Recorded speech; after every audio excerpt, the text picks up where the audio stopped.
তখন গভীর রাত।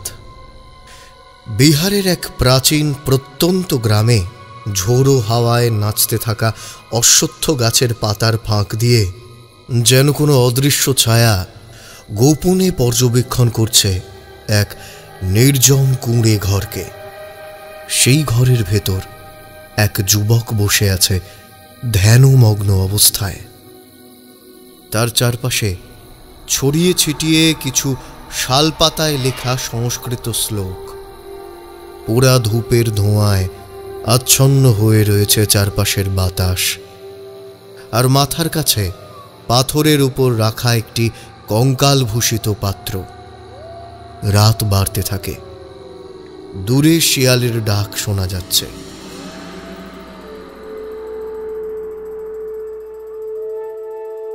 কোথাও একটা বাঁশি বাজছে যেন।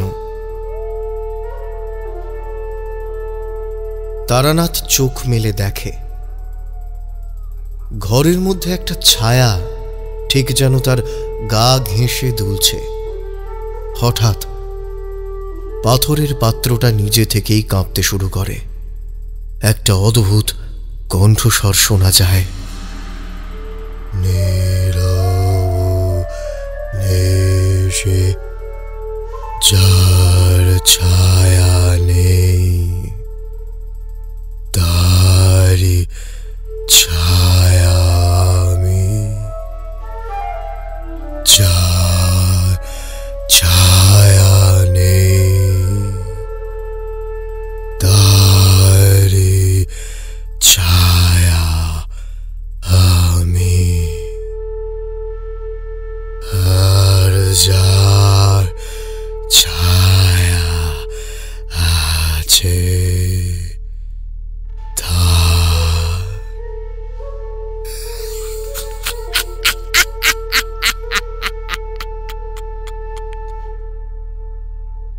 একটা অদ্ভুত ক্ষণক্ষণে হাসির শব্দ শোনা যায়।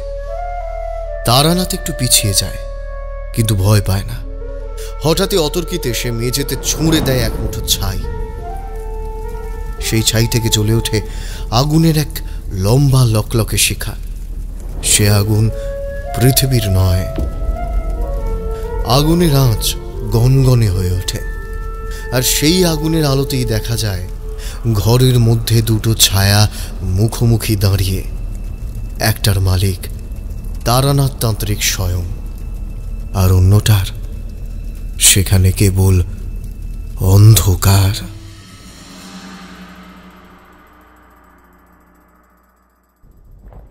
আচ্ছা ঠাকুরমশাই, আপনি এই কলকাতায় পড়ে আছেন কেন বলুন তো দেখি? বাপ রে বাপ, জিনিসপত্রের দাম কলকাতায় যেভাবে আকাশ ছুঁয়েছে না, তাতে কয়েকদিন পর দুবেলা খাওয়া জুটবে না মনে হচ্ছে। এবার থেকে ভাবছি একটা বেলা পেটে গামছা বেঁধেই চালিয়ে দেবো। আপনিও সময় থাকতে গ্রামে ফিরে যান। আপনার তো আর চাকরির জ্বালা নেই, যে কি জ্বালা। সত্যি কিশোরীর কথা মিথ্যে নয়। যুদ্ধের বাজারে যে মন্দা চলছে, তাতে কদিন পর থেকে সংসার টানাই দায় হয়ে পড়বে। এখনই কোনো মতে পরিবারের জোয়াল টানতে আমাদের নাভিশ্বাস উঠছে। ছেলের স্কুল না থাকলে পরিবারকে আমিও হয়তো গ্রামের বাড়িতেই পাঠিয়ে দিতাম। তারানাথ অবশ্য কিশোরীর এই কথায় বিশেষ আমল দিলেন না। হেসে বললেন, তা কেন, এই তো দিব্যি আছি। মাঝে মাঝে জামাইয়ের সাথে চারি এসে আমায় দেখে যায়। পরিবারের সবাই প্রতিষ্ঠিত। এই বয়সে এর থেকে বেশি আর কি চাই? দুটো ফোটানোর মতো চাল, সে ঠিক এই বুড়োর জুটে যাবে, এত ভেবো না। তবে ঠাকুরমশাই, কিশোরীর এই কথাটা কিন্তু খাঁটি কথা। গ্রামে আপনাদের ভিটে আছে, জমি আছে, আত্মীয় স্বজন আছে। তাছাড়া আপনার যে পেশা, তাতে গ্রামের দিকে বেশ উপার্জনও হয়ে যায়। আপনার ইচ্ছে করে না পাকাপাকিভাবে নিজের পুরনো বাড়িতে ফিরে যেতে? বৃদ্ধ বয়সে অনেকেরই তো শুনেছি বাড়ির প্রতি, জন্মস্থানের প্রতি একটা আলাদা টান, একটা আলাদা মায়া কাজ করে। করে না বললে ভুল হবে। তবে কি বলতো, গ্রাম আমার কাছে বহু স্মৃতির সম্ভার। স্মৃতি বড় বিষম বস্তু। অল্প স্মরণে সুখ আছে, কিন্তু অধিক সময় স্মৃতির মধ্যে নিবিষ্ট হয়ে কাটালে দুঃখ পেতেই হবে। তাছাড়া এই তোমরা মাঝে মাঝে আসো, কথাবার্তা হয়, এই নিঃসঙ্গ জীবনে একটু পুরনো রোমাঞ্চের স্বাদ ফিরে আসে, এই যথেষ্ট। ঠাকুরমশাইয়ের মুখে একটা অনাবিল হাসি ফুটে উঠল। বাল্যকালের স্মৃতি রোমন্থনের একটা আলাদাই আমেজ আছে, এক প্রকার অন্যরকম মাধুর্য আছে বলা যায়। তোমরা একটু বসো দেখি, আমি এক্ষুনি আসছি। তারানাথ উঠে ভিতরে চলে গেলেন, বোধহয় চায়ের বন্দোবস্ত করতে গেলেন। আসার সময় অবশ্য আমরা হাতে করে পাসিং শো ছাড়া আজ আর কিছুই আনতে পারিনি। আসলে মোড়ের মাথায় ভাজাভুজির দোকানটা আজ বন্ধ। ওখান থেকে তারানাথের বাড়ি পর্যন্ত আর কোনো দোকানই নেই। ফিরতি পথে গেলে দোকান খোলা পাবো বটে, কিন্তু সেই রাস্তাও তো কম কিছু নয়। তাও যখন ঠিক করলাম ফিরেই যাওয়া যাক, ঠিক তখনই আকাশ মেঘলা করে টিপটিপ শব্দে বৃষ্টির ফোঁটা এসে পড়ল আমাদের মাথায়। বুঝলাম আর বেশিক্ষণ নয়, মুষলধারে বর্ষণ শুরু হলো বলে। সেই মোড়ের মাথা থেকে আমি আর কিশোরী সেই যে ছুটতে শুরু করলাম, একদম তারানাথের বাড়ির দরজায় এসে থেমেছি। বসে বসে সব আকাশ পাতাল ভাবছি। তারানাথ আমাদের সামনে একটা বড় অ্যালুমিনিয়ামের প্লেট রেখে নিজে পাসিং শোয়ের একটা প্যাকেট হাতে তুলে নিলেন। প্লেটের দিকে তাকিয়ে আমি তাজ্জব হয়ে গেলাম। প্লেট ভর্তি জিলিপি, গজা, পাঁপড় ভাজা, নিমকি, নারকেলের নাড়ু, মুড়ির মোয়া। বোঝা যাচ্ছে এর মধ্যে নাড়ু আর মোয়া অবশ্যই আমাদের চারি মায়ের হাতের তৈরি। এ লোভ কি আর ছাড়া যায়? মনটা অবর্ণনীয় আনন্দে নেচে উঠল। নাও নাও, চাটা খাও। আর আমি বলছি, ভয় নেই, মন্দাই কাটলো বলে। তারানাথ কথাটা বলে স্মিত হাসলেন। সে না হয় হলো, কিন্তু আজ আপনার জীবনের কোনো একটা রোমাঞ্চকর অভিজ্ঞতার গল্প হবে না ঠাকুরমশাই? আরে হবে না কেন, আলবাত হবে। ঠাকুরমশাই সিগারেটে একটা জম্পেশ টান দিয়ে ধোঁয়া ছেড়ে বললেন, তা বলো, আজ কেমন ঘটনার কথা শুনবে সেটা বলো। আচ্ছা ঠাকুরমশাই, সাধনা করতে তো বহু জঙ্গলে ঘুরতে যেতে হয়, সেখানে কত হিংস্র জন্তুও থাকে। তাছাড়া শুনেছি জঙ্গলে নাকি অনেক রকমের অপদেবতা থাকে, রাত নামলেই নাকি তাদের ছায়া পড়ে জঙ্গলে। মা বলতো জঙ্গল চলে জঙ্গলের নিয়মে, সেসব নিয়ম নাকি আলাদা হয়। আচ্ছা, আপনার এই রকম কোনো অভিজ্ঞতা নেই?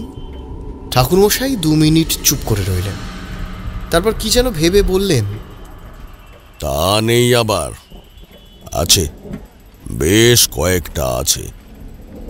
তবে সেইবার যে ঘটনাটা ঘটেছিল, সেই ঘটনাটা ছিল মারাত্মক। তারানাথ থেমে গেলেন। আমরা ঘাঁটালাম না, কারণ আমরা বেশ জানি এই সময় ঠাকুরমশাই মনে মনে গল্পটা কিছুটা গুছিয়ে নেন নিজের মতো করে। তাই হলো, একটু পর নিজে থেকেই তারানাথ বলতে শুরু করলেন। সে বছর শ্রাবণের শেষ দিকে আমি তখন বিহারের ছুন্দা বলে একটা জায়গায় এক সাধনার কাজে গিয়েছিলাম।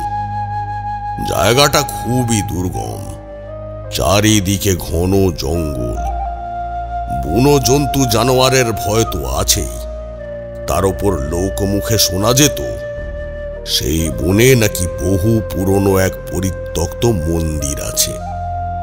মন্দিরের নাম কালভোজা মন্দির। গোটা অঞ্চলে একটা অলিখিত নিয়ম ছিল, সূর্য ডোবার আগে কেউ জঙ্গলের ওইদিকে পা রাখে না। সন্ধ্যার পর থেকে নাকি সেই বনের হাওয়াতেই ভেসে আসে কান্নার শব্দ। কেউ কেউ বলে কোনো কুকুর বেড়াল পর্যন্ত রাতের বেলা ওই দিকে গেলে আর ফিরে আসে না। আর যারা একবার ভুল করে মন্দিরের সামনে গিয়েছে, তারা যদি কপাল গুনে ফিরে আসেও, তারা আর মানুষ থাকেনি, যেন প্রাণহীন জীবন্ত একটা লাশ। তারানাথ সিগারেটের দ্বিতীয় টানটা নিলেন। ধোঁয়ার কুণ্ডলীর মধ্যে তার চোখ দুটো যেন অজানা ছায়ায় হারিয়ে গেল। আমি তখন স্বল্প বয়সের একটা যুবক। ওইসব নিষেধ বারণ এসব কানে তুলবই বা কি করে বলো? আমি চললাম ওই জঙ্গলের দিকে। তখন আমি ত্রিকাল তন্ত্র নামের এক শক্তিশালী সাধনা শুরু করেছি। এ সাধনা গুরু ছাড়াই করা সম্ভব, যদি সাধকের পঞ্চমুণ্ডী আসনে বসবার অভিজ্ঞতা থাকে। সাধনার স্থান হিসেবে ওই জঙ্গলের দক্ষিণ কোণের একটা পাথরের গুহা ঠিক করেছিলাম। প্রথম কয়েকদিন বেশ ভালোই কেটেছিল। রাতের গভীরে কেমন একটা শ্বাসরুদ্ধ পরিবেশ তৈরি হতো ঠিকই, কিন্তু আমি নানান জায়গায় তখন ঘুরেছি, কম তো অভিজ্ঞতা হয়নি আমার। জানি ওইসব ভয়, ওইসব ছায়া, এসব সাধকের জন্যে ফাঁদ মাত্র। কিন্তু চতুর্থ দিন একটা অদ্ভুত ঘটনা ঘটল। রাত তখন 1:30 হবে। আমি ধ্যানে বসে আছি। ঠিক তখনই পাশের ঝোপের ভেতর থেকে কেমন একটা নিনাদ শুনলাম। কোনো ভাষা নয়, কোনো গলার আওয়াজ নয়, একটা নিঃশব্দ ধ্বনি। কিন্তু তখন যেন কানের ভেতরে হু হু করে ঢুকে পড়ছে। চোখ খুলে দেখি ঝোপের ফাঁক দিয়ে একটা ছায়া নড়ছে। মাথা নেই, হাত দুটো একেবারে লম্বা। সেই ছায়া থেকে যেন কালো কুয়াশার মতো কিছু বেরিয়ে আসছে। তারানাথ থামলেন। আমি আর কিশোরী হাঁ করে তাকিয়ে আছি ওর দিকে। আমি তখন তন্ত্র মন্ত্রে কিছু সুরক্ষা রেখেছিলাম চারপাশে। সাধারণত যে কোনো ছোট বড় সাধনা করতে হলে এই কাজ করতে হয়। ফলে সেই বৃত্তে ঢুকতে পারল না ছায়াটা। কিন্তু সে তখন মন্দিরের দিকে এক দৃষ্টিতে তাকিয়ে দাঁড়িয়ে রইল। তারপর ধীরে ধীরে মিলিয়ে গেল বাতাসে। পরের দিন আর ওখানে রইলাম না। আমি বুঝতে পেরেছিলাম কোনো অশুভ কিছুর ছায়া পড়েছে আমার সাধনা স্থলের উপর। আগে তার প্রতিকার করতে না পারলে আমার সাধনা সফল হবে না। আমি তাই ফিরে চললাম গ্রামের দিকে। অনেক খুঁজে স্থানীয় এক বৃদ্ধ পুরোহিতের সাথে দেখা করলাম। অনেক কাকুতি মিনতি করতে তিনি কিছু কথা বললেন আমাকে। ওনাকে ওনার কোনো পূর্বপুরুষ বলেছিল মন্দিরের ভেতরে একটা কালো পাথরের মূর্তি আছে, যেটা কেউ নাকি ছুঁতে পারে না। বহু বছর আগে এক পুণ্য আত্মা, সম্ভবত কোনো ব্রহ্মচারী, সে নাকি সেই মূর্তির সামনে আত্মাহুতি দিয়েছিল। আর তারপর থেকেই ছায়া ভোজার সৃষ্টি। তবে এই সবই শোনা কথা মাত্র। মন্দিরের কোনো ঘটনার কোনো সাক্ষী আছে বলে তো জানা যায় না। আমাকে তাও সাবধান করে দিয়েছিল সেই বৃদ্ধ। সাবধান, ওই মূর্তির ছায়া যারা খায় তাদের স্মৃতি ধুয়ে মুছে যায়। আর যদি মূর্তি কোনো সাধকের ছায়া গ্রাস করে, সে আর কখনো সাধনা সম্পূর্ণ করতে পারে না। যেও না বাবা, ওই দিকে যেও না। আমি কিন্তু এসব কথা শোনার পরেও গিয়েছিলাম।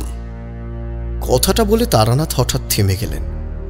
আমাদের দুজনের দম আটকে এসেছে। আমাদের দুজনের মুখের দিকে তাকিয়ে তারানাথ ধীরে ধীরে বললেন, তবু গিয়েছিলাম ওই কাল ভোজা মন্দিরের ভিতরে। আমি একবারও ভাবিনি আমার যাওয়া উচিত হবে কিনা। আসলে তরুণ বয়সের এক স্বভাবজাত ধর্ম।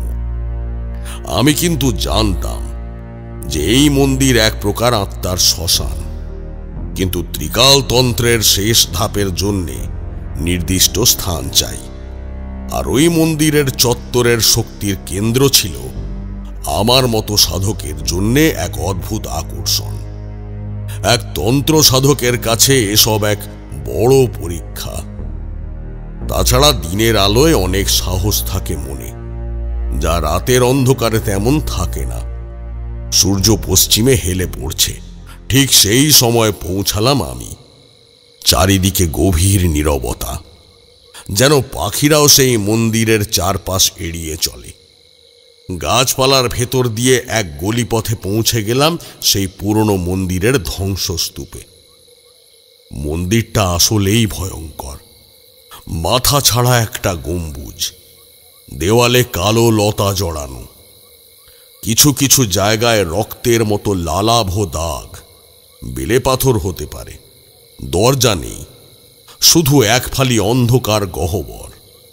চত্বর জুড়ে এক অদ্ভুত গন্ধ, পুরনো ধূপ, পোড়া চামড়া আর কিছু একটা মিষ্টি পচা গন্ধ। ভেতরে ঢুকে পড়লাম। এক হাতে ত্রিশূল আর অন্য হাতে একটা সুরক্ষা যন্ত্র। এই যন্ত্রটা আমি তৈরি করেছিলাম একটা সাধনার সময়। তখনও পর্যন্ত আমাকে বহু বিপদ থেকে রক্ষা করেছিল। ভিতরে ঢুকে বুঝলাম সময় ফুরিয়ে আসছে। সূর্য প্রায় অস্ত গেছে। হাওয়ায় একটা কাঁপুনির মতো শব্দ আসছে, যেন মন্দিরের চারপাশের গাছেরা কাঁপছে ভয়ে। মন্দিরের কেন্দ্রে একটা কালো পাথরের মূর্তি ছিল। সে এক বীভৎস মূর্তি। ছুঁয়ে দেখার সাহস হয়নি প্রথমে, কিন্তু হঠাৎ মনে হলো এক মুহূর্তের জন্যে পাথরের চোখ জোড়া যেন খুলে গেছে, যেন সেই পাথর স্পষ্ট তাকিয়ে আমাকেই দেখছে। ঠিক তখনই শুনতে পেলাম সেই আওয়াজ, নির্বাক অথচ স্পষ্ট এক রকমের অস্ফুট ডাক, যেন আমাকে কিছু বলতে চাইছে সে। কিশোরী উত্তেজিত হয়ে বলে উঠল, তারপর কি হলো ঠাকুরমশাই? অন্ধকার জমাট বাঁধতে না বাঁধতেই চারপাশটা কেমন যেন কুয়াশায় ভরে গেল। আমার চোখের সামনে মূর্তির ছায়া লম্বা হয়ে উঠল। ক্রমশ লম্বা হতে হতে মনে হলো যেন সেটা আমাকে গ্রাস করতে চাইছে। আমি যন্ত্রটা শক্ত করে ধরলাম, তন্ত্র জপ শুরু করলাম। ঠিক তখনই এক বিশাল চাপ এসে পড়ল বুকের উপর। দম বন্ধ হয়ে এলো। মনে হলো আমার আত্মা যেন শরীর ছেড়ে বেরিয়ে যেতে চাইছে। তারানাথ থেমে গেলেন। ঘরের ভেতর নিস্তব্ধতা নেমে এলো। তার চোখে এখনো সেই রাতের ছায়া, সেই মৃত্যুর মুখোমুখি দাঁড়িয়ে থাকা সাধকের চিহ্ন ভাসছে। কালভোজা মন্দিরে প্রবেশের ঠিক আগে পর্যন্ত আমি অনুভব করেছিলাম যে এই জায়গায় কিছু একটা আছে, অদৃশ্য কিছু, যেটা জগতের চেনা নিয়মে চলে না। কিন্তু আমি প্রস্তুত ছিলাম। আমার সঙ্গে ছিল 3টি সুরক্ষা তন্ত্র, একটি শ্মশানকালী কঙ্কন, একটা পুঁথি আর একটা রুদ্রাক্ষ তাবিজ, যেটা বহু পুরনো এবং বহু সাধনার সাক্ষী। মন্দিরে প্রবেশের সময় সূর্য অস্ত গেল, আর সঙ্গে সঙ্গে যেন একটা চাপা গর্জন শুনলাম পেছনের দিক থেকে। জঙ্গল যেন জেগে উঠেছিল। মুহূর্তের মধ্যেই মন্দিরের ফাঁকা চত্বর ঘন কুয়াশায় ঢেকে গেল। একটা অদ্ভুত গন্ধ ছড়িয়ে পড়ল চারপাশে। গন্ধটা কাঁচা রক্ত আর পোড়া চামড়ার মতো। আমি বুঝতে পেরেছিলাম যে এই রাত কোনো সাধারণ রাত নয়। সেই সময় আমি ত্রিকাল তন্ত্রের নির্দিষ্ট মন্ত্র উচ্চারণ করতে শুরু করলাম। ত্রিশূলটা সামনে রাখলাম আর নিজেকে রক্ষা করার জন্য একটা রক্ষা চক্র এঁকে নিলাম চত্বরের মাঝখানে। হঠাৎই চত্বরের এক কোণে একটা অদ্ভুত শব্দ শুনতে পেলাম। ঘর ঘর করে যেন কেউ মাটি খুঁড়ছে। আমি তাকাতে না তাকাতেই দেখলাম একটা ছায়া মূর্তি উঠছে মাটির নিচ থেকে। মাথাহীন একটা শরীর, তার হাত দুটো এত লম্বা যে মাটিতে হিঁচড়ে হিঁচড়ে টেনে নিয়ে চলেছে নিজের শরীরকে। মূর্তিটার সারা শরীর কুয়াশায় মোড়া, কিন্তু তার কণ্ঠহীন নিঃশব্দ আর্তনাদ যেন আমার মগজে গেঁথে যাচ্ছে। হঠাৎ সে আমার দিকে আস্তে আস্তে এগিয়ে এলো। একটা শীতলতা, একটা মৃত্যু শীতলতা ঘিরে ধরল। আমি তখন মন্ত্র জপের গতি বাড়ালাম, তাবিজটা শক্ত করে চেপে ধরলাম বুকে। সেই ছায়ামূর্তি এসে আছড়ে পড়ল রক্ষা চক্রের প্রাচীরে। একটা বিকট শব্দে পুরো মন্দির কেঁপে উঠল, কিন্তু সে ভেতরে ঢুকতে পারল না। রক্ষা চক্র তাকে আটকে দিল, কিন্তু মুহূর্ত খানেকের জন্যে আমি বুঝতে পারলাম সে আমায় শুধু ধ্বংস করতে চায় না, সে যেন আমার স্মৃতি, আমার পরিচয়টাকেই কেড়ে নিতে চায়। যেন আমি নিজেই ভুলে যাই যে কে আমি, কেন এসেছি, কি করতে চাই। একটা মুহূর্ত, একটা চমক, তারপর সামনে আর কিচ্ছু নেই। এক বিশাল অন্ধকারে আমি পড়ে যাচ্ছি। মন্দিরের মেঝে ফেটে গেছে পায়ের নিচে। একটা গভীর নিশ্চিম অন্ধকার গিলে ফেলল আমাকে। আমি জ্ঞান হারালাম।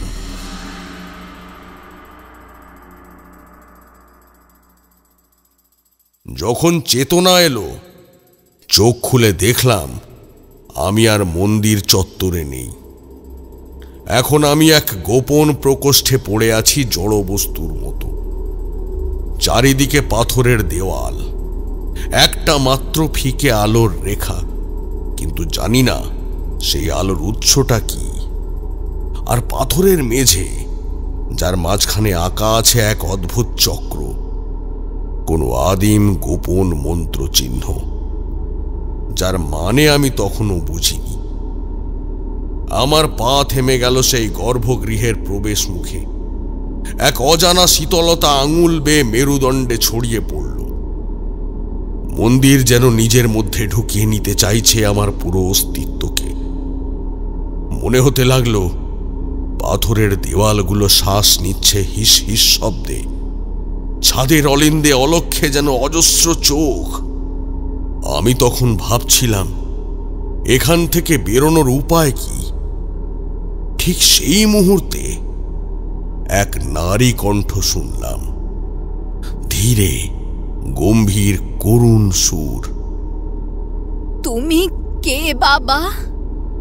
এখানে এলে কিভাবে? এই চরম ভুল তুমি করলে কি মনে করে? ঘুরে দেখি এক বৃদ্ধা দাঁড়িয়ে আছেন। তার পরনে মলিন ধূসর শাড়ি, চোখে এক রাস ক্লান্তি আর অভিশাপের ছায়া। কপালে সিঁদুরের দাগ এক সময় ছিল, এখন কেবল তার ক্ষয় চিহ্ন। চুল সাদা, ত্বক বলিরেখায় ভরা, কিন্তু চোখ, সেই চোখে ছিল ভয়ানক জ্যোতি। এমন চোখ আমি আগেও দেখেছি, অতল শক্তির উপাসকদের চোখ। আপনি? আমি মীরা। এই মন্দিরে আমি বন্দী আছি আজ 60 বছর। আমি একটু চমকে উঠলাম। 60 বছর? তাহলে 60? এ যে... জানি তুমি হয়তো ভাবছো এ অসম্ভব, কিন্তু মরবার সৌভাগ্য আমার হয়নি। কারণ আমি শুধু মানুষ নই, আর আমি এই মন্দিরেরই অঙ্গ। আমি উৎসর্গ, আমি এক পূজিত আত্মা। আমি ধীরে ধীরে বসে পড়লাম ধুলো মাখা পাথরের উপর। মীরা তার পাশে এসে বসলেন। বাতাস হঠাৎ ভারী হয়ে উঠল। দূরে কোথাও ঝিঁঝি ডেকে উঠল। আমার সমস্ত শরীর শীতল হয়ে গেল। আমি কিছু বলতে যাচ্ছিলাম, কিন্তু তার চোখের দিকে তাকিয়ে বুঝলাম এই মন্দির কেবল মৃত নয়, এ জীবন্ত। এবং আমি আর সেই বৃদ্ধা, দুজনেই এখন তার খেলার ঘুঁটি মাত্র। আমার স্বামী, মানে এই গ্রামের জমিদার, কথাটা বলা মাত্রই বুঝলাম মীরা নামক বৃদ্ধা এবার নিজের কথা শুরু করলেন। আমার তখন বয়স 20। তার পুত্র আমার স্বামী হঠাৎ অসুস্থ হয়ে পড়ে। মরা মরা অবস্থা। কত কবিরাজ, কত চিকিৎসা, কেউ পারেনি। সেই সময় এক তান্ত্রিক এসেছিল বীরভূম থেকে। সে বলল একমাত্র উপায়। তৈরি হলো এই মন্দির। তখনই উনি বললেন সিদ্ধির জন্য একজন পবিত্র আত্মাকে উৎসর্গ করতে হবে। জমিদার মানে আমার শ্বশুর মশাই নিজের ছেলেকে বাঁচাতে আমাকে উৎসর্গ করলেন। আমি তখন কিছুই বুঝতে পারিনি। বলেছিল তীর্থে নিয়ে যাবে, পুজো দেবে। মিথ্যে কথা, সব মিথ্যে, সব মিথ্যে, সব। কথাগুলো বলতে মীরার গলা কেঁপে উঠল। এই মন্দির তখন তৈরি হচ্ছিল তান্ত্রিকের নির্দেশে। বলেছিল এই মন্দির জীবন্ত হবে, এখানে উৎসর্গ হবে আত্মা, আর তাতে প্রাণ পাবে পুরনো এক কালো শক্তি, ছায়া ভোজা। আমি যখন মন্ত্রপুত ওই গর্ভগৃহে ঢুকলাম তখনও বুঝিনি আমার আত্মাকে তখনই গ্রাস করে নিয়েছে এই মন্দির। আর তারপর থেকে আমি এখানেই না বেঁচে আছি না মরে। এই মন্দির চায় না আমি মুক্তি পাই। আমি ওর চোখ, ওর জীব, ওর স্মৃতি। তুমি মুক্তি চাও? মীরা একটু চুপ করে থাকলেন, তারপর বললেন, মুক্তি শব্দটা ভুলেই গেছি। আমি শুধু চাই কেউ একটা আবার আসুক, যে এই পাপ চক্র ভাঙবে। এই মন্দিরে যারা উৎসর্গ হয় তারা একসময় আর মানুষ থাকে না। দেখেছো ওই দেওয়ালে খোদাই? ওগুলো কেবল নকশা নয়, ওগুলো মুখ, ওগুলো আর্তনাদ। ওরা এক একজন আত্মা যারা ফেরেনি। আমি এবার উঠে দাঁড়ালাম। আমার মনের ভিতরে তখন তীব্র অনুরণন বাজছে, যেন ভয়ানক কিছু অনুভব করতে পারছি আমি। মীরা আমার দিকে তাকিয়ে বললেন, তুমি এসেছো শক্তি নিয়ে। আমি অনুভব করেছি তোমার ভেতরে কিছু একটা শক্তির ঢেউ উঠেছে। শুভ শক্তির সন্নিধি তোমার চারপাশে। তার ডাক পেয়েছো, তাই তো তুমি এসেছো। কিন্তু মনে রেখো, ছায়া ভোজা এখনো জেগে আছে, আর সে নিশ্চয়ই জানে তুমি এসেছো ওকে ভাঙতে। আকাশে হঠাৎ বজ্রপাত। গর্ভগৃহের ভিতর থেকে অদ্ভুত গর্জনের মতো আওয়াজ এলো। মন্দির যেন সাড়া দিচ্ছে কথার প্রতিধ্বনিতে। আমি এবার চোখ বন্ধ করলাম, এই যাত্রা সহজ হবে না। মন্দিরের অভিশাপ ভাঙতে হলে তাকে নামতে হবে এক গভীর আদিম অন্ধকারে, এমন এক সময় যেখানে আত্মা হারায় আর ছায়া জন্ম নেয়।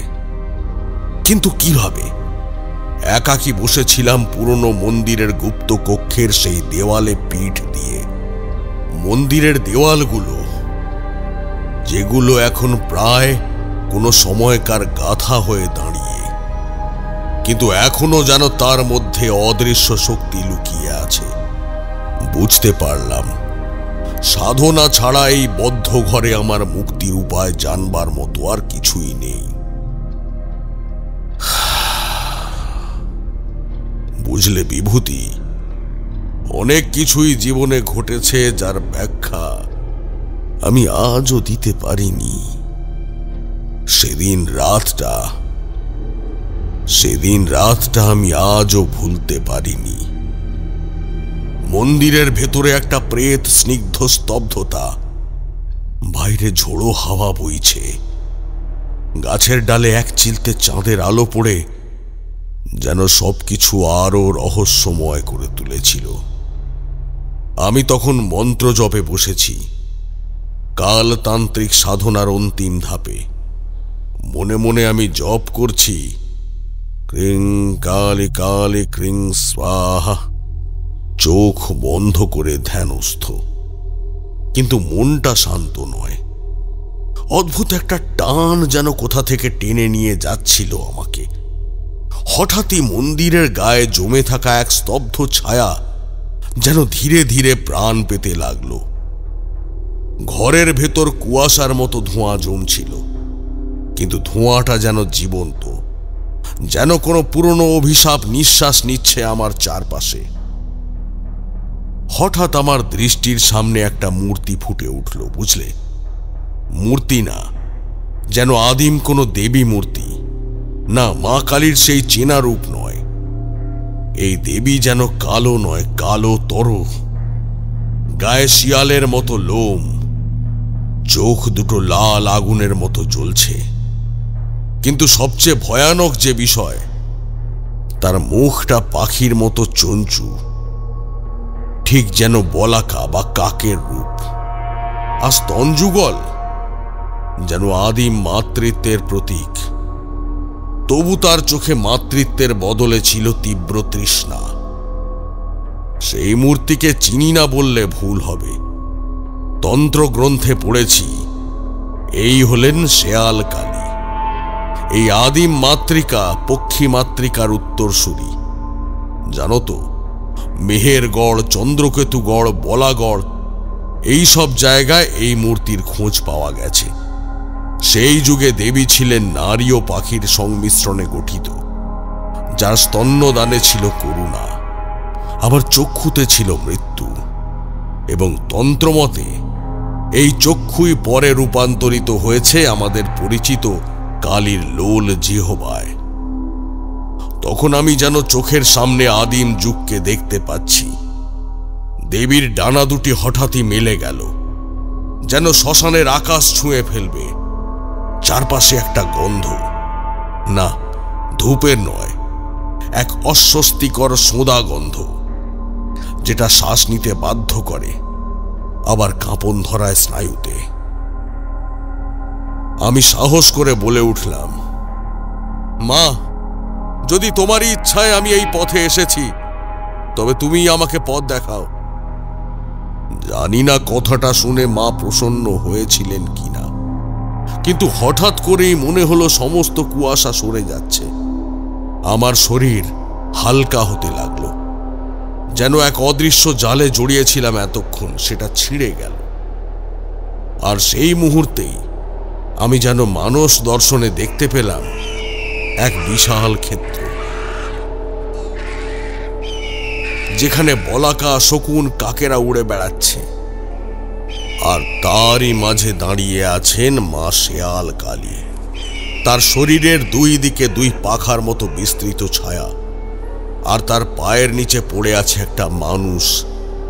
তার চোখে অনন্ত আতঙ্ক, কিন্তু সেই মানুষটা আমি। হ্যাঁ বিভূতি, আমি নিজেই আমার সামনে দাঁড়িয়েছিলাম, যেন নিজেই নিজের ভেতরে প্রবেশ করেছি। সেই অবস্থায় যে অনুভূতি হয় সেটা ভাষায় বলার নয়। যেন নিজের জন্ম আর মৃত্যুর মাঝে দাঁড়িয়ে আমি অনুভব করছিলাম এক মহাশক্তির পরশ। তারপর কবে আমি আবার এই জগতে ফিরে এলাম, কিভাবে মন্ত্র থামল জানি না। শুধু দেখলাম ভোরের আলো ছড়িয়ে পড়েছে ভগ্ন মন্দিরের গায়ে, আর আমার কপালে একটা কালো ছায়ার দাগ।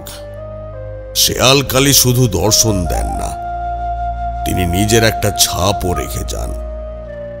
তুমি বুঝবে না বিভূতি, ওই দৃষ্টির পর আমার চেতনা পাল্টে গেছে। আজও অনেক রাত ধ্যানমগ্ন হলে সেই বলাকার ঝাঁক, সেই উন্মত্ত চক্ষুর শব্দ আমি শুনতে পাই। আমি জানি মা আজও তার সন্তানকে দেখেন, কিন্তু তিনি কোথাও চুপ করে থাকেন, শুধু অপেক্ষায় থাকেন আমি আবার কবে ডাক দেব তাকে। কিন্তু মুক্তির পথ অতটাও সহজ ছিল না। মন্দিরের অভিশাপ যেন আমার চারপাশে এক অদৃশ্য বেড়া তৈরি করে ফেলেছিল। হঠাৎ একটা অদ্ভুত চাপ অনুভব করলাম, যেন চারপাশের বাতাস, মন্দিরের গাঢ় অন্ধকার আমাকে দম বন্ধ করে রাখতে চায়। কানে আসছিল ঝড়ের মতো বয়ে যাওয়া বাতাস। বাইরের প্রকৃতি যেন আছড়ে পড়ছে সর্বশক্তিতে এই কালো তন্ত্রের বিরুদ্ধে।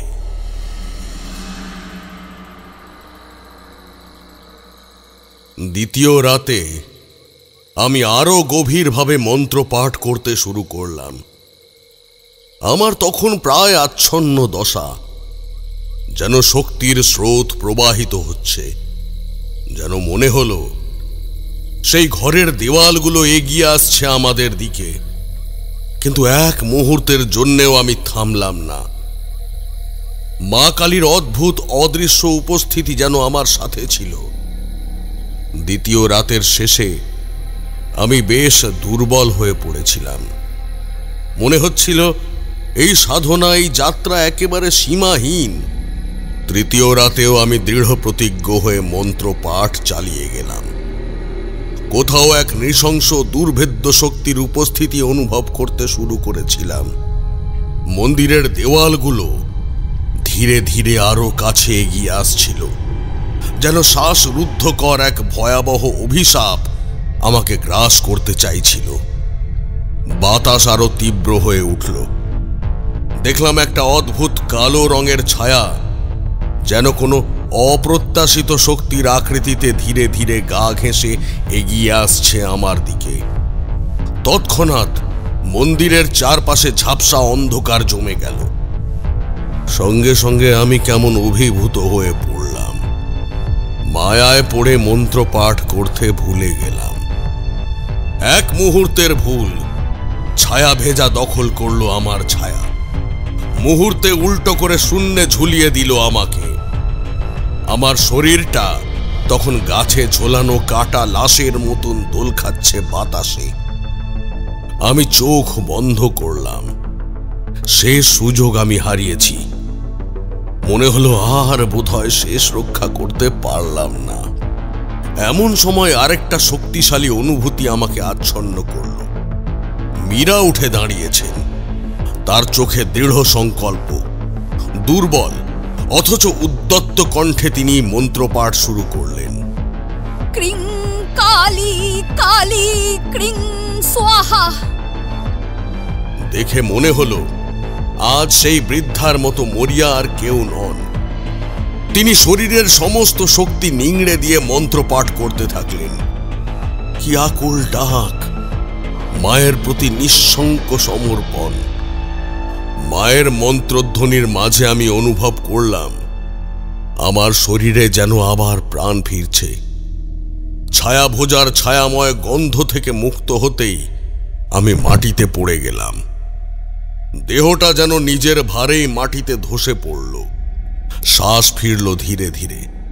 কিন্তু ছায়া ভোজা তখনও থেমে থাকেনি। আমার সামনেই সেই জমাট বাঁধা কুয়াশার মতো বিকটাকৃতি ছায়া আকার নিতে শুরু করলো। অন্ধকারের বুক থেকে বেরিয়ে এলো সে। দুই চোখে আগুনের মতো জ্বলে ওঠে তমসা, অবয়ব মানুষের মতো, কিন্তু তার আকার থাকলেও আয়তন নেই, অনেকটা ধোঁয়ার মতো, কিন্তু মুখহীন, একেবারে অন্ধকারময়। আমি স্পষ্ট দেখলাম সে আমার দিকেই ধেয়ে আসছে। হঠাৎ করেই মন্দিরের একটা ভাঙা থাম আছড়ে পড়ল আমার পাশ ঘেঁষে। আমি লাফিয়ে সরে গেলাম।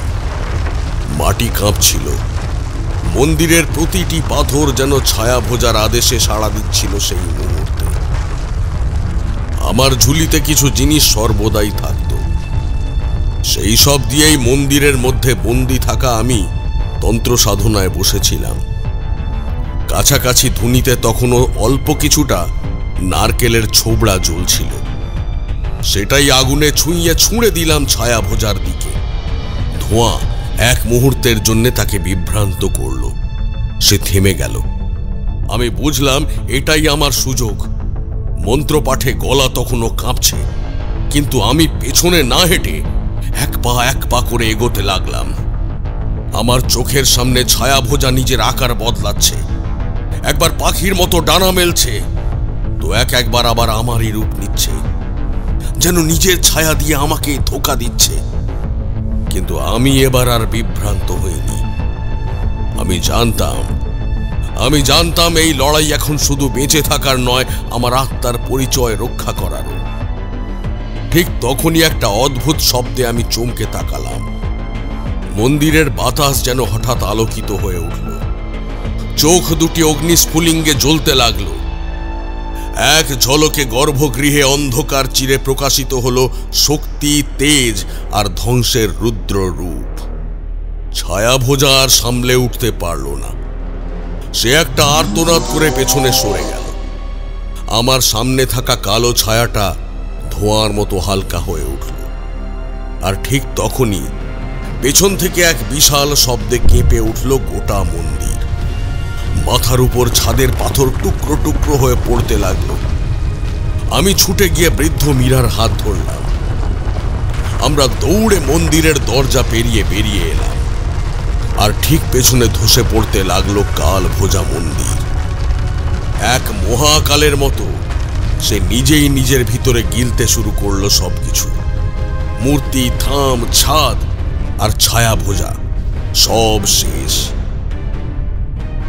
দাঁড়িয়ে আমি আর মীরা দেখলাম সেই ধ্বংস। প্রকৃতি যেন এক দীর্ঘ নিঃশ্বাস ফেলে শান্ত হলো। মীরা চুপচাপ আমার পাশে দাঁড়িয়েছিলেন।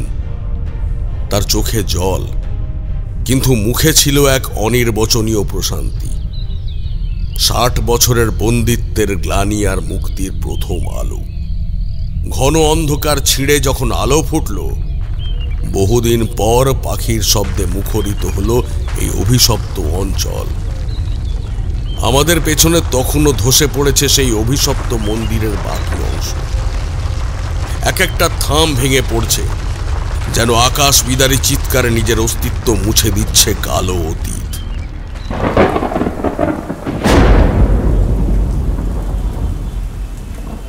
তারানাথ চুপ করে রইলেন। তারপর উঠে ভিতরে গেলেন। বুঝলাম আর এক কাপ চায়ের প্রস্তুতি। গল্প এখনো শেষ হয়নি। আমরাও উঠে বাইরে গেলাম একটু ধূমপানের উদ্দেশ্যে। একটু পরে ভিতরে ঢুকে দেখলাম 3 কাপ ধুমায়িত চায়ের সাথে ঠাকুরমশাই ইতিমধ্যেই খাটিয়ার উপর উপস্থিত। কিশোরী চায়ের কাপে একটা চুমুক দিয়ে বলল,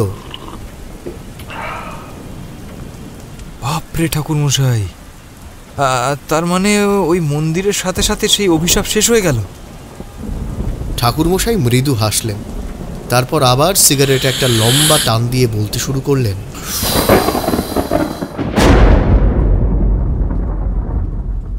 আমি পাথরের ধুলোয় বসে পড়েছিলাম।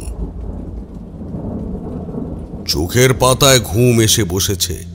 ক্লান্তি নয়, বরং কেমন যেন এক দীর্ঘকালীন ভার ফেলে যাওয়ার শান্তি। শব্দ খুঁজে পাচ্ছিলাম না।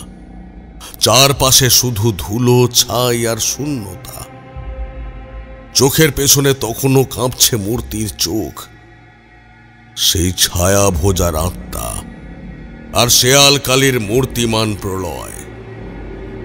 মীরা আমার পাশে এসে দাঁড়ালেন, হাঁপাতে হাঁপাতে বললেন, এই যাত্রায় বাঁচিয়ে দিলে তুমি, না হলে আমি তো এখানেই পাথর হয়ে থাকতাম আরো কত বছর। আমি কিছু বলতে গেলাম, কিন্তু গলায় যেন কাঁটা বিঁধল। শুধু বললাম, আপনার নিজের মধ্যেই অমিত শক্তি ছিল, বাকিটা মায়ের ইচ্ছা, আমি শুধু মাধ্যম মাত্র। তিনি হেসে ফেললেন। সেই হাসিতে কি যেন একটা ছিল, বোধহয় জগতের প্রতি অভিমান, কিছুটা ভুলের প্রশ্রয়, আর কিছু না বলা রহস্যের মেঘলা আভাস। আমরা হেঁটে গিয়ে এক বিশাল বট গাছের তলায় এসে দাঁড়ালাম। আগুনের আলো তখনও দূরে জ্বলছে ধু ধু করে। মন্দিরের ধ্বংসাবশেষ যেন নিজেই আত্মাহুতি দিচ্ছে। আমি আবার ধপ করে বসে পড়লাম। মীরা হালকা হাঁপাচ্ছিলেন, তার চোখে মুখে কেবল বিশ্রামের প্রশান্তি। তিনি আমার দিকে তাকিয়ে হেসে বললেন, জানো বাবা, আমি স্বপ্নেও ভাবিনি একদিন এই মন্দিরের বাইরে এসে বসলেও আবার আকাশটাকে দেখতে পাবো। তারপর চোখ দুটি আমার দিকে নিবদ্ধ করে হঠাৎ জিজ্ঞেস করলেন, তুমি কে বলো তো তারানাথ? ঠিক কে তুমি?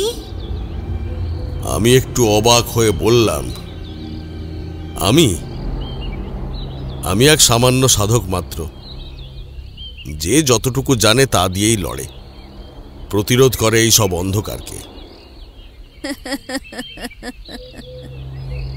না না, তুমি শুধু সাধক নও, তুমি তো পথিক।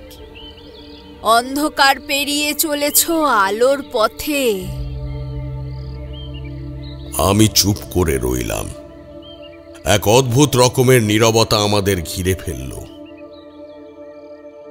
আজ রাতটা চুপচাপ কেটে যাক, শুধু এইটুকু বলবো, এই মুক্তি তোমার হাত দিয়েই হোক। এটাই আমার ভবিতব্য ছিল বাবা। যাকে বহু বর্ষের অভিশাপ বন্দী করে রেখেছিল, সে নিজে কখনো মুক্তি চায় না, সেই মুক্তি কেউ এনে দেয়। তোমার মঙ্গল হোক, মঙ্গল হোক, তোমার মঙ্গল হোক। আমি বুঝলাম না তখন সবটা, শুধু বললাম, আপনি এখন একটু বিশ্রাম নিন মা। মীরা হালকা করে হেসে বললেন, তুমি আমাকে মা বললে? জানো, এক সময় বড় স্বাদ ছিল আমিও মা হব, কিন্তু কিন্তু থাক সে কথা। তুমি আমার সে স্বাদ পূর্ণ করে দিলে বাবা। তোমার কোনোদিন কোনো ক্ষতি হবে না। এই মায়ের আশীর্বাদ সব সময় তোমার সাথে থাকবে, তোমাকে রক্ষা করবে। উনি আমার মাথায় হাত বুলিয়ে দিলেন। আচ্ছা বাবা তারানাথ, তুমিও ঘুমিয়ে পড়ো। এখনো অনেক দূর যেতে হবে তোমাকে। আমি কিছু বললাম না, কিছু বুঝলামও না, শুধু মাথা নেড়ে সায় দিলাম। তারপর কখন যে ঘুমিয়ে পড়লাম বুঝতেই পারিনি।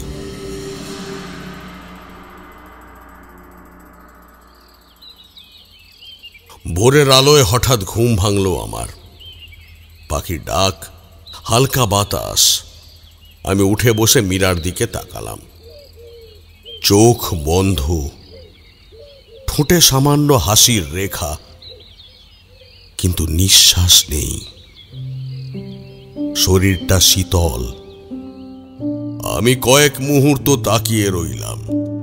কিছু বলার ভাষা ছিল না। মনে হচ্ছিল যেন কেউ বুকের মধ্যে একটা শূন্যতা গেঁথে দিয়ে চলে গেছে। বৃদ্ধা চলে গেছেন নিঃশব্দে। বৃদ্ধার মুখে কিন্তু কোনো আতঙ্ক ছিল না, ছিল এক প্রশান্ত মায়া। যেভাবে গৃহস্থ সমস্ত জীবনের শেষে চুপচাপ শুয়ে থাকে, ঠিক তেমন ভাবেই যেন সংসারের সমস্ত ভার কাঁধে বয়ে তবেই তিনি চোখ বুজেছেন। আমি পাশে বসে অনেকক্ষণ চুপ করে রইলাম। তারপর নিজের ঝোলা থেকে কাঠি কাঠি ধূপ, কিছু ঘৃত আর একটি রুদ্রাক্ষ মালা বার করলাম। সেই ধ্বংসপ্রাপ্ত মন্দিরের কয়েক টুকরো ইট এনে তৈরি করলাম এক ক্ষুদ্র চিতা। তার শেষকৃত্য সম্পন্ন করলাম সেই শ্মশান শান্ত সকালে, নীরবে, একাকী। তিনি তো আর কারো ছিলেন না, বহু বছর আগেই হারিয়ে গিয়েছিলেন এই অভিশাপের মধ্যে।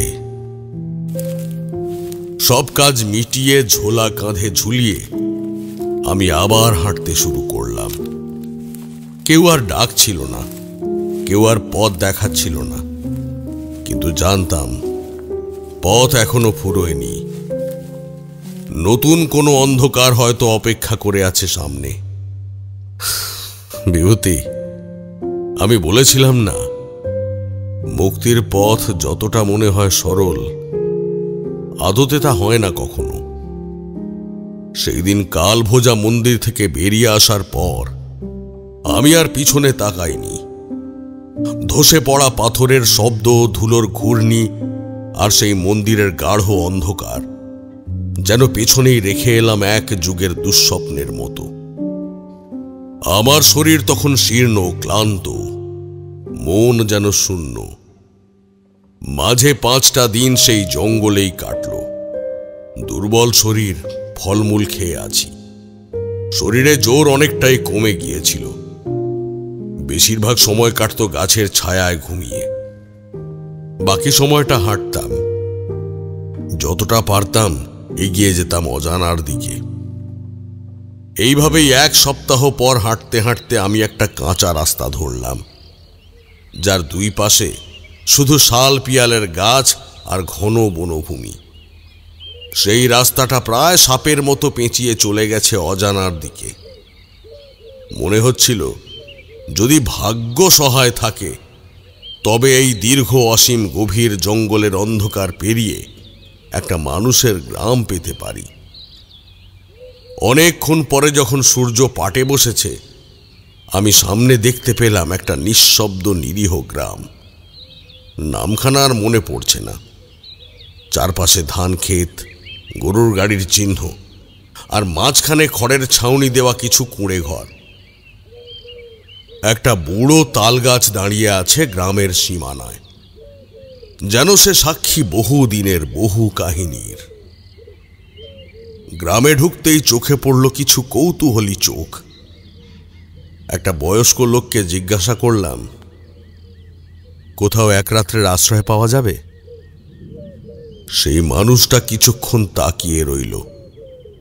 আমি বললাম, দেখুন, আমি পথিক ব্রাহ্মণ, একটু আশ্রয় চাই আর কি।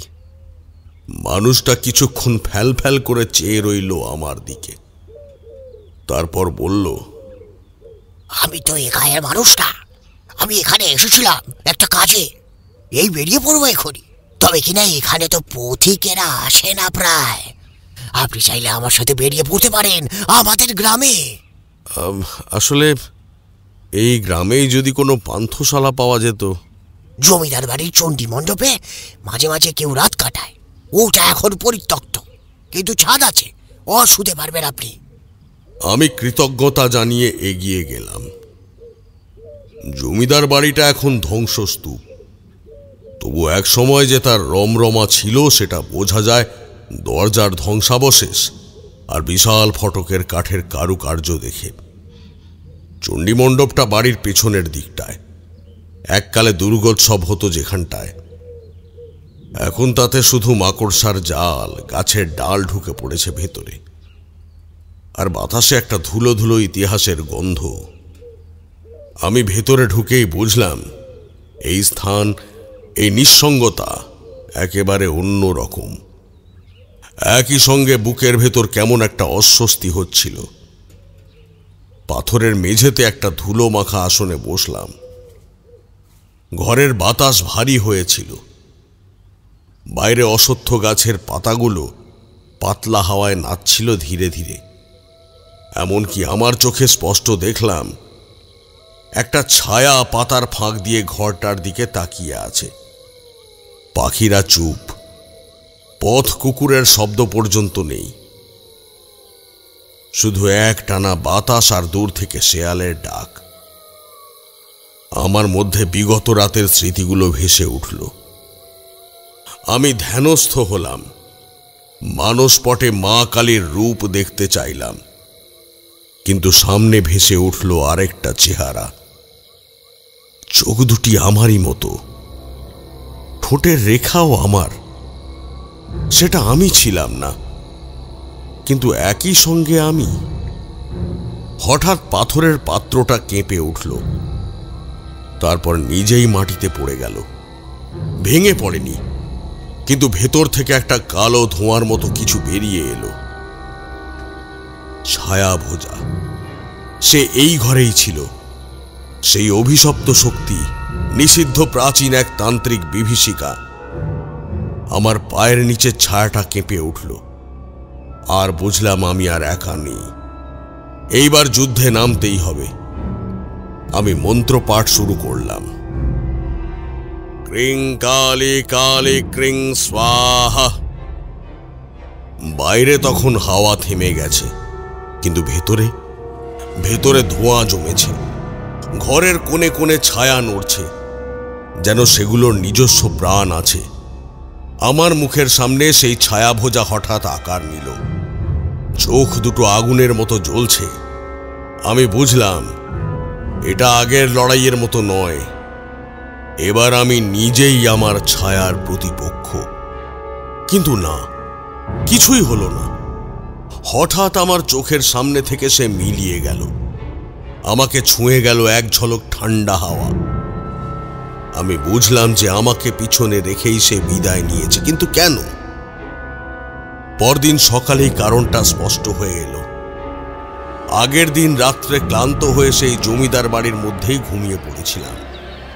ঘুম ভাঙল একটা গুঞ্জনের শব্দে।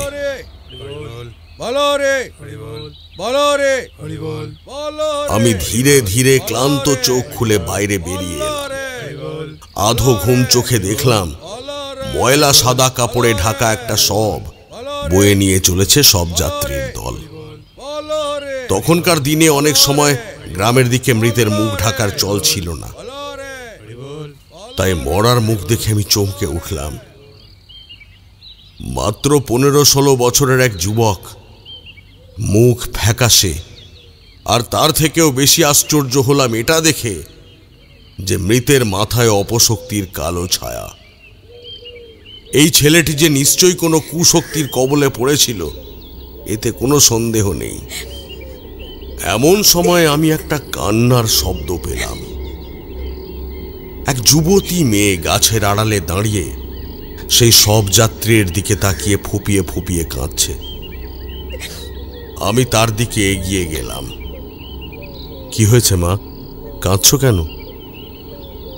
আমার সন্ন্যাসীর মতো পোশাক দেখে মেয়েটা একটু থমকালো, তারপর মাটিতে বসে পড়ে মুখে হাত দিয়ে কেঁদে ফেলল। আমি বুঝতে পারলাম। আমি তার মাথায় হাত দিয়ে বললাম, আমি বুঝতে পেরেছি মা, কিন্তু ছেলেটা যে এমনি এমনি চলে যায়নি, খুব খারাপ কিছু ঘটেছে ওর সাথে। মেয়েটা কান্না থামিয়ে অবাক হয়ে চেয়ে রইল আমার দিকে। তুমি চাও না মা, ছেলেটার এমন অকালে চলে যাওয়ার পিছনে যে দায়ী সে শাস্তি পাক? আমি জানি মা, আমি জানি এখন তোমার শোকের সময়, কিন্তু আমার হাতে সত্যি সময় নেই। আমার সবটা খুলে বলো, নয়তো আমি খুব ভুল না হলে ভবিষ্যতে আরো বড় দুর্ঘটনা ঘটতে চলেছে। হ্যাঁ ঠাকুরমশাই, এই বিপদের দিনে যখন ঠাকুর আপনার সাথে দেখা করিয়ে দিয়েছেন, নিশ্চয়ই আপনিই পারবেন সবাইকে রক্ষা করতে। নয়তো আমাদের এই গ্রাম যে পুরো শেষ হয়ে যাবে। শুধু যদি কয়েকটা দিন আগে আপনার দর্শন পেতাম। কেঁদো না মা। আচ্ছা, কবে থেকে গ্রামে এসব ঘটনা ঘটছে বলো দেখি? আর কিভাবেই বা এই ঘটনার সূত্রপাত? আমাকে সবটা খুলে বলো, না হলে আমি প্রতিকার করব কি করে। উত্তর দিল না, তবে পেছন থেকে একজন বলে উঠল, এইসব ঘটনা আমাদের গ্রামে এই দিন কয়েক হলো ঘটেছে। কিভাবে আর কবে ঘটনা শুরু হয়েছে ঠিক আমরাও বুঝতে পারিনি। প্রথম যখন আমি সামনে থেকে দেখেছিলাম এমন ভয়ানক অদ্ভুত ঘটনাটা ঘটতে, আতঙ্কে আমি পাথর হয়ে গিয়েছিলাম। আঘাতটা এসেছিল বাদল সাহার পরিবারে। তার ছোট ভাই নবীন হঠাৎই এক রাতে প্রচণ্ড জ্বরে পড়ল। পরদিন সকালবেলা তার চোখে রক্ত জমে গিয়েছিল, মুখ থেকে ফেনা। কেউ কিছু বুঝে ওঠার আগেই সে কেমন ছটফট করে বিছানায় পড়ে রইল, পুরো শরীরটায় নীল ছোপ। তার 3 দিন পরেই নবীন মারা গেল। কোনো ডাক্তারি কারণ খুঁজে পেল না। আর আজও একইভাবে ও। মেয়েটা মাথা নিচু করে কাঁদতে লাগলো। আমিও ওকে একটু সময় দিলাম। তারপর নিজেকে সামলে নিয়ে মেয়েটা নিজেই বলতে শুরু করলো। আর তারপর থেকেই যেন মড়ক লেগে গেল গ্রামে। সবার মনে একটা অদ্ভুত আতঙ্ক জমতে থাকলো। কে কখন আক্রান্ত হবে কেউ জানে না। মতির মাও বাদ গেল না। উফ, সে কি চোখ ছাড়ানো, দাঁত বের করা একটা অমানসিক হাসি। বুড়ি তার 2 দিন পরেই নিঃশব্দে মারা গেল। এই তো 3 দিন আগে দুপুরে হাট থেকে ফেরার পথে দুজন, বিজয় আর হরেকৃষ্ণ, একসঙ্গে অজ্ঞান হয়ে পড়ে। একজন জ্ঞান ফিরে পেল, আর একজন কিছুতেই উঠল না। যে উঠেছিল সে কাঁপতে কাঁপতে শুধু বারবার অজ্ঞান হয়ে যায়। পরদিন রাতেও গ্রামের একজন বউ হারিয়ে গেল। সন্ধেবেলায় বাসন ধুতে বেরিয়েছিল, আর ফিরল না। গ্রামের পাশের বাঁশবনে ওর গায়ে পরার পাতলা গয়নাগুলো পাওয়া গেল। মাটিতে ছিল ছায়ার মতো কুয়াশার ছাপ, কিন্তু দেহ নেই, কোথাও নেই। কখনো মানুষ উধাও হয়ে যায়, পরদিন সকালে সেই মানুষটাকে পাওয়া যায় কারো গাছতলায়, কারো বাড়ির পিছনে, বা কখনো নদীর ধারে। একদম নিথর দেহ ঠাকুরমশাই, চোখ খোলা, মুখে একরাশ আতঙ্ক, আর গলা থেকে ঘাড় অবধি নীল দাগ। কিছুতেই তাদের বাঁচানো যাচ্ছে না। কত ওঝা এলো, কত তাবিজ কবজ করা হলো, কিছুতেই কিছু করা গেল না। গ্রামের মধ্যে এমন ভয় জমে গেছে যে রাত নামার সঙ্গে সঙ্গেই সব ঘরের দরজা বন্ধ হয়ে যায়। আলো নিভিয়ে সবাই চুপচাপ বিছানায় পড়ে থাকে। আমরা তো হাল ছেড়েই দিয়েছিলাম। এর মধ্যে আপনার দর্শন পেলাম। এ গোসাই গোপালের ইচ্ছা বই নয়, পারলে আপনিই পারবেন ঠাকুরমশাই। আচ্ছা, প্রথম কবে এই ঘটনা ঘটলো বলো তো তোমাদের এখানে? ব্যাপারটা খুব রহস্যজনক ঠাকুরমশাই। প্রথম ব্যাপারটা টের পেয়েছিল শ্যামা। নাপিত বাড়ির মেয়ে হলেও ওর পেটে খানিকটা বিদ্যে আছে ঠাকুরমশাই। আসলে ওরা অন্ধ গলির মেয়ে তো, নানা ফকির ওদের জানতে হয়। সেই প্রথম আবিষ্কার করে সন্ধ্যের দিকে রাম গোসাইকে জলার ধারে পড়ে থাকতে। রামের বয়স কম, তেজও বেশ। তার সাথে ঠিকাদারের কাছে ধান চাল জোগান দেওয়ার কাজ করত। পয়সার জোরও মন্দ ছিল না। সন্ধে হলেই সে যেত মদের ঠেকে। শ্যামা রামকে বেশ চিনত, আর ওসব মেয়ের তো ভয় ডর থাকতে নেই। তার নতুন কি, অন্ধকারে রাস্তা জুড়ে একটা মানুষকে উপুড় হয়ে পড়ে থাকতে দেখে সে বেশ মুখঝামটা দিয়েই এগিয়ে যায়। নির্ঘাত মদ গিলে কেউ পড়ে আছে এখানে, এই রাস্তা জুড়ে পড়ে থাকার কি দরকার সেই ভেবেই শ্যামার মাথাটা একটু গরম হয়ে গিয়েছিল।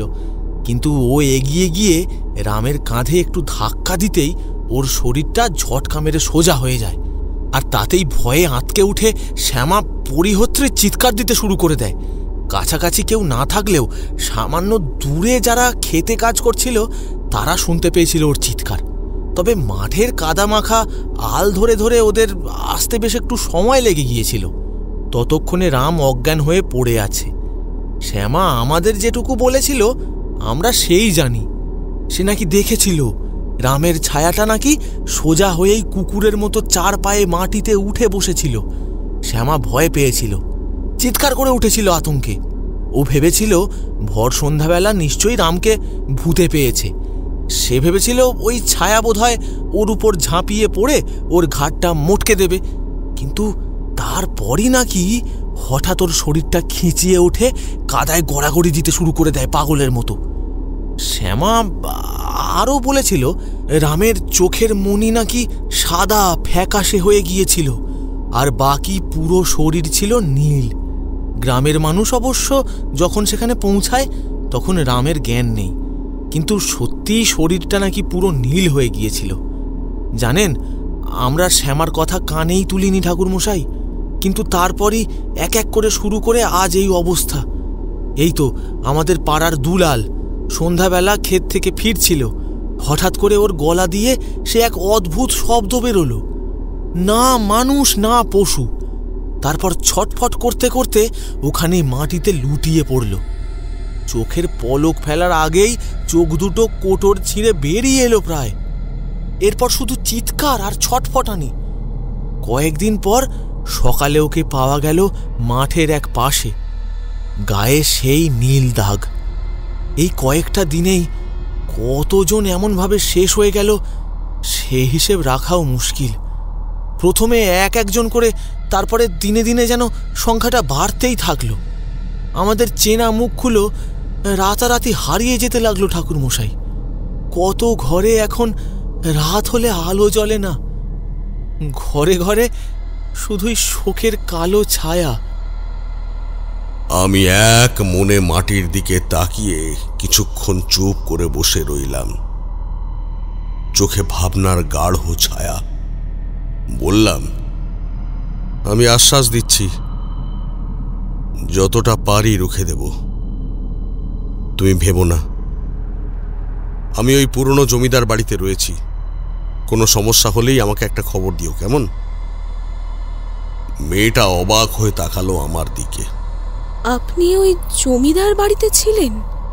সেই অভিশপ্ত বাড়িতে? অভিশপ্ত?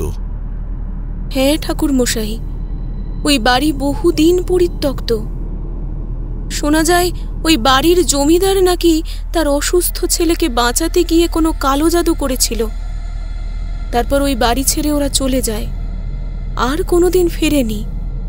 এমনকি ওদের যত জমি জমা ছিল সে সব কিছু সাহেবের সরকার কবজা করে নিয়েছে। সেখানে নীলের মুনিশ খাটে। আমি বুঝতে পারলাম, এই সেই জমিদার বাড়ি, অর্থাৎ মীরা মায়ের শ্বশুর বাড়ি। সবাই বলে ওই বাড়িতে রাত নামলে ঘুঘু চড়ে। ওই বাড়িতে নাকি অভিশাপ লেগেছে, রাতে ওই দিকে কেউ যেতে পারে না। যে যায় সে পাগল হয়ে যায়। সেই বাড়িতে আপনি রাত কাটিয়েছেন ঠাকুরমশাই, পারলে আপনিই পারবেন। মানুষের এই সব কথা, এমন চমক, এ আমার জীবনে নতুন কিছু নয়। তাছাড়া যেখানে এক সময় মীরা মায়ের ঘর ছিল, সেই স্থানের থেকে নিরাপদ আমার কাছে আর কি হতে পারে? সন্ধ্যা গাঢ় হতে না হতেই জমিদার বাড়ির পুরনো চণ্ডী মণ্ডপে আমি ধূপ জেলে ধ্যানস্থ হয়েছি। ঠিক তখনই গাছের ফাঁক দিয়ে ছুটে এলো সেই মেয়েটি। ঘামে ভেজা কপাল, কাঁপতে থাকা ঠোঁট। মেয়েটি হাঁপাচ্ছে। ঠাকুরমশাই, ঠাকুরমশাই, মানিক, মানিক আমার ভাই। বিকেল থেকে কেমন যেন চুপচাপ ছিল, এখন জ্বর এসে গেছে হঠাৎ করে। মা বলছে চোখ দুটো দেখে যেন ভয় করে। আমি আর এক মুহূর্ত অপেক্ষা করিনি। পাথরের ধুলো গায়ে মেখেই বাইরে বেরিয়ে পড়লাম। আমার সাথে ছুটল মেয়েটিও। পথ সেই দেখাবে। অন্ধকার তখন পুরো গ্রামটাকে আড়াল করে ফেলেছে, আর দূর থেকে শোনা যাচ্ছে শিয়ালের ডাক, যেন সেই ছায়া ভোজাই হেসে চলেছে। মানিকের ঘরে ঢুকতেই বুঝলাম কিছু একটা ঠিক নেই। বাতাস ভারী, কেরোসিনের আলো ধপধপ করছে। ছেলেটা চুপ করে শুয়ে আছে, চোখ খোলা, অথচ কিছুই দেখছে না। তার চোখ জোড়া যেন কাঁচের তৈরি, ভিতরে আলো নেই, শুধু জমাট নীরবতা। আমি সঙ্গে সঙ্গে বসে পড়লাম তার মাথার পাশে। মা কালিকা, মা কালিকা, আমায় শক্তি দাও, মা আমায় শক্তি দাও। আমি মন্ত্র পাঠ শুরু করলাম। ধূপ জ্বলছে, ধোঁয়া ঘরের চারপাশে পাক খাচ্ছে, ছায়াগুলো একে একে নড়ে উঠছে, যেন রাত কেটে যায়। আমি মন্ত্র পাঠ থামালাম না। হঠাৎ ভোর রাতের ঠিক আগে একটা তীব্র চিৎকার। চোখ খুলে দেখি মানিক ধড়ফড় করছে। তার চোখ দুটো বিশাল, যেন ভেতর থেকে কিছু টেনে ধরছে। জিভ কামড়ে ধরে আছে, মুখের পাশ দিয়ে রক্ত গড়িয়ে পড়ছে। আমি ঝাঁপিয়ে পড়লাম তার উপর, তাকে আঁকড়ে ধরলাম। ঠিক সেই সময় আমি দেখতে পেলাম খাটের নিচ দিয়ে ধীরে ধীরে সরছে একটা ছায়া, একেবারে স্তব্ধভাবে, সাপের মতো গা বাঁচিয়ে। দরজার ফাঁক দিয়ে স্যাঁত করে সেটা সরে গেল বাইরে। আমি ছুটে গেলাম দরজার দিকে, কিন্তু বাইরে শুধুই কুয়াশা, কোনো আওয়াজ নেই, কোনো হাওয়া নেই, শুধু একটা গন্ধ, ভেজা ছায়ার গন্ধ। পিছন ফিরে দেখি মানিক নিস্তেজ, তবে বেঁচে আছে। আমি হাঁফ ছেড়ে বাঁচলাম, কিন্তু জানতাম যে এ শেষবার ছিল না, বরং এটা একটা সতর্ক বার্তা বলা যায়। এই ছায়া ভোজা আর আগের মতো নেই। এটা এখন নিজের রূপ বদলাতে পারছে, মানুষের ছায়া ধরে মানুষ খাচ্ছে। গ্রামের প্রতিটা বাড়ি তার খেলাঘর, আর প্রতিটা মানুষ তার সম্ভাব্য শিকার। এই মৃত্যু মিছিল চলতে দেওয়া যায় না, কিছুতেই না। এখন শুধু একটাই পথ খোলা, ওকে ডেকে আনা আর মুখোমুখি লড়াই করা। আমি ফিরে গেলাম জমিদার বাড়ির সেই চণ্ডী মণ্ডপে। ধূপ, চন্দন, চিতা ছাই আর কষ্টের ঘাম মিশে একটা অভিশপ্ত বৃত্ত এঁকে ফেললাম। আমি মন্ত্রপাঠ শুরু করলাম। এবার আর রক্ষা নয়, আহ্বান। ছায়া ভোজাকে আমন্ত্রণ জানালাম। আমার ছায়ায় ঢুকতে, আমার মধ্যে এসে নিজের রূপ দেখাতে। চোখ বন্ধ করে ধ্যান করতে শুরু করলাম। আমার শ্বাস ফুলছে অন্তরের শক্তিতে। হঠাৎ চারপাশে বাতাস থমকে গেল, সমস্ত আকাশ যেন ঘন ছায়ায় ঢেকে গেল। পাথরের মেঝেতে আমি আমার নিজের ছায়াটাকে দেখলাম নড়ে উঠতে। তারপর সেটা ধীরে ধীরে উঠে দাঁড়ালো আমার সামনে, অথচ আমি নই। সেই চোখ, সেই মুখ, কিন্তু তাতে শূন্যতা, তাতে সাক্ষাৎ মৃত্যু। আমার সামনে আমার শত্রু, আমারই ছায়া। আমি হেসে উঠলাম, বললাম, চল শেষ হোক খেলা। সে হাসল। সে জানতো আমি দুর্বল, আমার শরীর ক্লান্ত, মন জর্জর।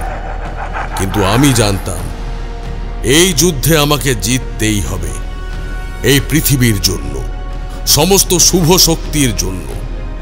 আর ঠিক তখনই সেই ছায়া আমার গায়ে লেগে রইল, ঠান্ডা, বিষাক্ত, অথচ কেমন পরিচিত। আমি দম বন্ধ করে পড়ে গেলাম মাটিতে। মনে হচ্ছিল কেউ যেন আমার আত্মাটাকে খুঁড়ে বের করছে। আর ঠিক তখনই, যখন আমি প্রায় নিঃশেষ, মাটিতে লুটিয়ে শ্বাস নিতে পারছি না, আচমকা বাতাসে একটা সুগন্ধ ভেসে এলো। বেল ফুল আর চন্দনের মিশ্র গন্ধ, একটা মৃদু পদচিহ্ন, যেন কারো পায়ে আলতা লেগে আছে। চোখ মেলে দেখলাম আলোয় মোড়া এক নারী মূর্তি ধীরে ধীরে এগিয়ে আসছেন চণ্ডী মণ্ডপের গাঢ় অন্ধকার চিরে। লাল পাড়, সাদা শাড়ি, কপালে সিঁদুরের ফোঁটা, চোখে অপার শান্তি। মীরা মা, মীরা মায়ের আত্মা, কিন্তু যেন রক্ত মাংসের থেকেও স্পষ্ট, বাস্তব। তিনি আমার পাশে এসে বসে পড়লেন, মাথায় হাত রাখলেন। তারানাথ, ভয় পেও না। আজ ছায়া আমায় ডাকেনি, তার শক্তি নেই আমাকে বন্দি করবার। আজ আমি ডাকছি ওকে। তারপর তিনি নিজের কপালে হাত দিলেন। তীব্র জ্যোতির মতো আলো ছড়িয়ে পড়ল। আমার শরীরের ওপরে থাকা সেই ছায়াভোজা কাঁপতে শুরু করল, যেন বুঝতে পারছে এই আত্মা, এই নারী মৃত্যুর ওপারে গিয়েও মুক্ত হয়নি, বরং শক্তি হয়ে উঠেছে। আসলে নারীরাও যে মা কালীর এক করুণ দুর্দমনীয় রূপ। আমি তখন ধীরে ধীরে উঠে দাঁড়ালাম। আমার কণ্ঠে ফিরে এলো শব্দ, ক্রিং কালে কালে ক্রিং স্বাহা। চারপাশের মেঝে ফেটে গেল, ছায়াভোজা ছটফট করতে লাগলো। ধূপের ধোঁয়া, মন্ত্রের জ্যোতি আর মীরার আত্মার দ্যুতি সব মিলিয়ে তৈরি হলো এক গহীন যুদ্ধক্ষেত্র। মীরা আমার দিকে তাকালেন, তারপর বললেন,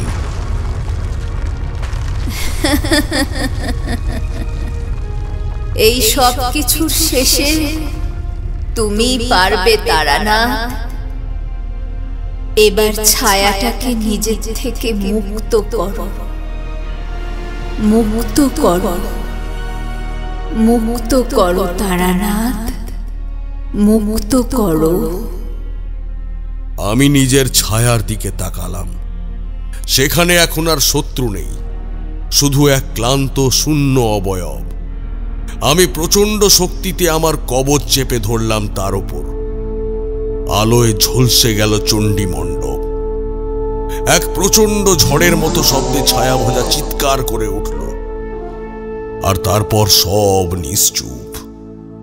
আমি চোখ মেললাম, সামনে কেউ নেই, না মীরা না ছায়া।